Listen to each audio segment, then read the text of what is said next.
क्या आप जानते हैं कि भीष्म पितामह ने पांडु का एक और विवाह कराया था? क्या है ये कहानी?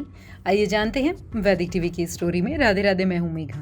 धृतराष्ट्र का विवाह गांधारी और पांडु का विवाह कुंती से हुआ था। लेकिन इसके बाद भी देवव्रत भीष्म को एक ख्याल आया कि पांडु का एक और विवाह कराया जाए।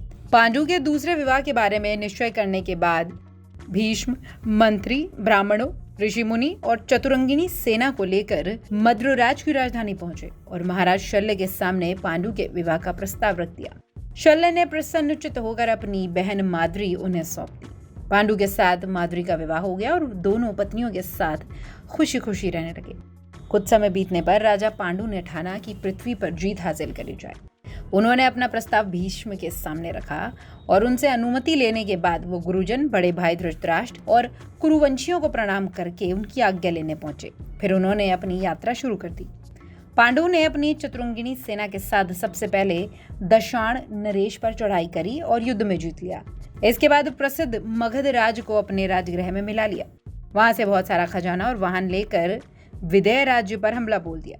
वहां के राजा को हराने के बाद काशी, शुंभ, पुंड्रु आदि राज्यों को भी अपनी राजधानी में मिला लिया। बहुत सारे राजाओं को पांडु ने चुनौती दी। सबसे पराजित होकर पांडु को पृथ्वी का सम्राट बना दिया गया।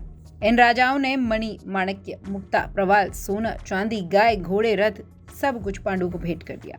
दिग्विजय प्राप्त करने के साथ ही पृथ्वी के सम्राट के पद पर सुशोभित होकर जब पांडु अपने हस्तिनापुर लौटे तो महात्मा भीष्म ने उन्हें गले लगा लिया और प्रेम से उनकी आंखों में आंसू आ गए।